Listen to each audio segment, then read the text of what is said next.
libro de Samuel, capítulo 11. David y Betsabé. En la primavera, que era la época en que los reyes salían de campaña, David mandó a Joab con la guardia real y todo el ejército de Israel para que aniquilara a los amonitas y sitiara la ciudad de Rabá. Pero David se quedó en Jerusalén. Una tarde, al levantarse David de la cama, comenzó a pasearse por la azotea del palacio, y desde allí vio a una mujer que se estaba bañando. La mujer era sumamente hermosa, por lo que David mandó que averiguaran quién era, y le informaron: se trata de Betsabé, que es hija de Elián y esposa de Urías, el hitita. Entonces David ordenó que la llevaran a su presencia, y cuando Betsabé llegó, él se acostó con ella. Después de eso, ella volvió a su casa. Hacía poco que Betsabé se había purificado de su menstruación, así que quedó embarazada y se lo hizo saber a David. Entonces David le envió este mensaje a Joab: mándame aquí a Urías el hitita. Y Joab así lo hizo. Cuando Urías llegó, David le preguntó cómo estaban Joab y los soldados y cómo iba la campaña.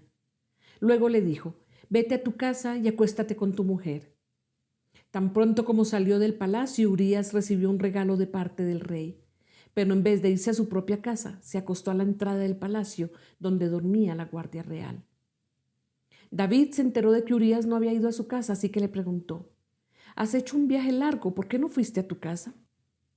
En este momento respondió Urías: tanto el arca como los hombres de Israel y de Judá se guarecen en simples enramadas, y mi señor Joab y sus oficiales acampan al aire libre, y yo voy a entrar en mi casa para darme un banquete y acostarme con mi esposa. Tan cierto como que su majestad vive, que yo no puedo hacer tal cosa. Bueno, entonces quédate hoy aquí y mañana te enviaré de regreso, replicó David. Urías se quedó ese día en Jerusalén, pero al día siguiente David lo invitó a un banquete y logró emborracharlo. A pesar de eso, Urías no fue a su casa, sino que volvió a pasar la noche donde dormía la guardia real. A la mañana siguiente, David le escribió una carta a Joab y se la envió por medio de Urías.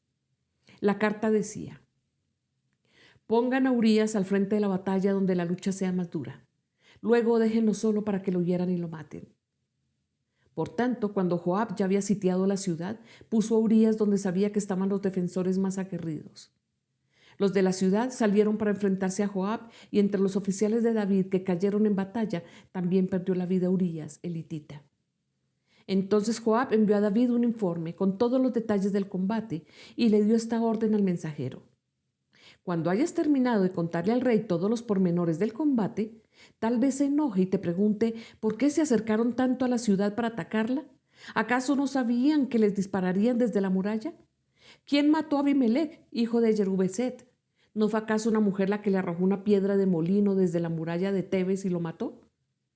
¿Por qué se acercaron tanto a la muralla? Pues si te hace esas preguntas, respóndele: también ha muerto Urías el hitita, siervo de su majestad. El mensajero partió y al llegar le contó a David todo lo que Joab le había mandado decir. Los soldados enemigos nos estaban venciendo, dijo el mensajero, pero cuando nos atacaron a campo abierto pudimos rechazarlos hasta la entrada de la ciudad. Entonces los arqueros dispararon desde la muralla a los soldados de su majestad, de modo que murieron varios de los nuestros. También ha muerto Urías el hitita, siervo de su majestad.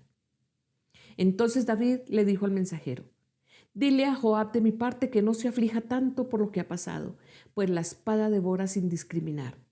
Dile también que reanude el ataque contra la ciudad hasta destruirla.